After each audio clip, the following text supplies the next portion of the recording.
Now, fuel was the lifeblood of a modern army. German panzers needed diesel and petrol. So did the Allied vehicles. So both the Allies and the Germans will want to keep the troops intact in the centre of the battlefield. Keep your eye on that fuel. Certainly it's intact at the moment. Now then, this is what the Allies don't want to see, are German reinforcements. Now these German reinforcements have been brought in by the 251 and the 222 armoured car. Now this German armoured car, very lightly armoured. Now it looks like quite a lot of reinforcements coming into the German camp. It looks like that half-track is full of German infantry. And even worse for the Allies, there's German infantry marching behind the half-track as well. The Allies will be seeing this, thinking, hey up, this isn't worth attacking anymore. There's a mortar fire. Oh no, it's the 25-pounders opening up now. It's got its route into the German encampment. 25-pounder would fire shells at about 10 kilometres, operating at very close range here. Now let's see what the Germans are going to do. They're moving forward again. The Allies moving forward into the German camp. Allies got the upper hand at the moment, but there are German reinforcements at the back of the battlefield. The American airborne troops actually reached the German position at the front of the battlefield. Now in the centre we have British paratroopers. A British paratrooper, easily recognised with their red berets. And on the other side we have British commandos with their green berets, both wearing the Denison smock, provided superb camouflage in the French countryside. They're going to move gingerly forward into this German position, having a look at the right hand side. Now, what about these German reinforcements on the back of the battlefield? Right.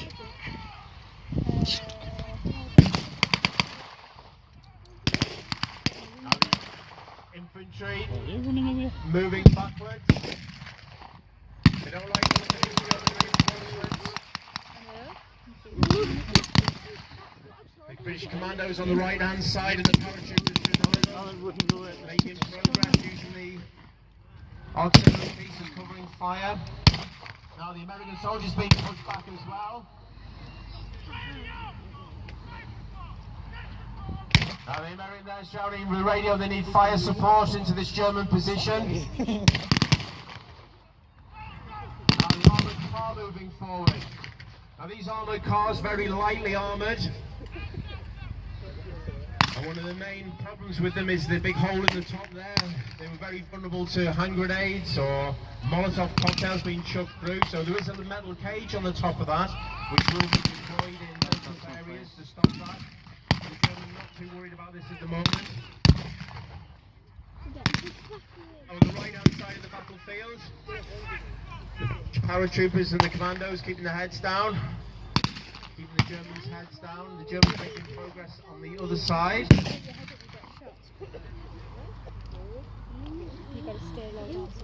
Now the officer there is moving, retaking the position again.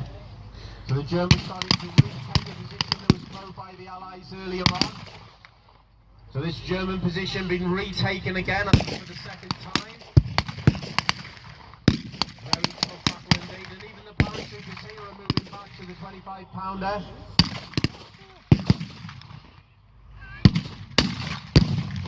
They're going to rely on this 25-pounder to pound the German position. More German reinforcements on the left-hand side. And oh dear, the Germans are not going to like that. The tank's on fire. So they're having to bail out. Trying to take out the soldiers bailing out.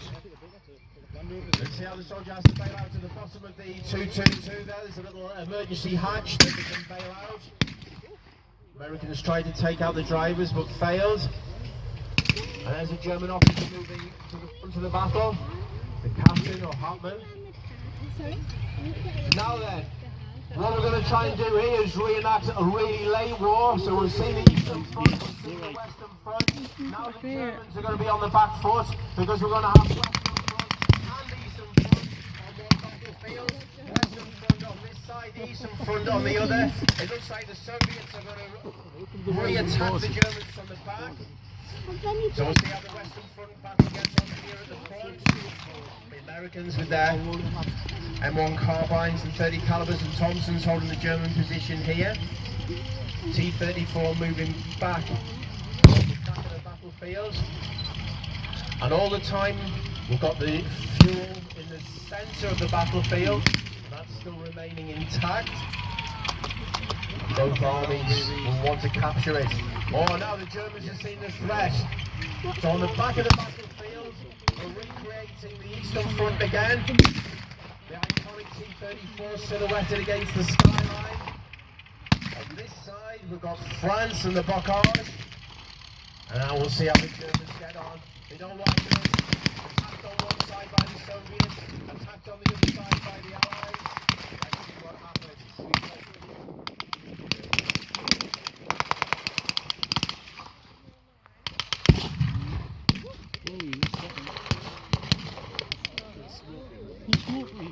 The Germans happen to divide the fire up between two sides. Keeping the heads down, conserving the ammunition, of course. Well, the automatic fire there is coming from the Stern machine gun. All the Allied weapons were left at Dunkirk. So the Sten was really rushed into production. Depending on the national service, this is the weapon that was used right into the 1960s and 1950s. National service. The Allies moving forward into the gap. Really good view there, the commandos and the troopers working in unison together. Very, very high soldiers, of course. Now, on the other side there, we see some Russian infantry as well. Now, these Russian infantry, eastern front, that's grinding out its bitter end on that side. Western front here, Germans really split between the two. And the officer there moving to the one side and then to the other, trying to re-coordinate his men and get things moving again. T-34 on the western front moving into the German position. Maybe to bombard them again. Back in the French Bocage countryside here. Allies are keeping their heads down, seeing what these Germans are up to. Protecting their fuel. Diesel supply. Now the British infantry re-attacking again. Now these are regular infantry, these are Wellingtons. One of the most important bits of equipment, of course, is on the back. On the eastern front, the Soviets making progress as well. Germans surrendering in the middle. They don't like the T-34. Soviet infantry attacking on the right-hand side into the German position. British moving through into the centre. T-34 making progress on the eastern front side. Oh, we're getting some Germans surrendering now. Now it looks like the Allies have got their main objectives, which is the fuel in the centre. Now they're going to be using this fuel to refill their vehicles. Maybe that Jeep on the side there with a 25-pounder needs this fuel. Now it looks like it's a German officer surrendering right in the centre of the battlefield. Soviet infantry moving through into the German position on the eastern front still. Now that German officer in the middle, that's a very important person to capture. Just about to see him in the smoke. Now let's have a look as the smoke clears. Yeah, now he's been questioned. Now the German officer there, he'll be containing lots of important bits of equipment and paper, and he's been marched there. You see his hands on his head. Now he's going to be marched back into the United Kingdom and England. Get over there, that infantryman for the German. Hey up, he's giving a bang, he's going to chuck the...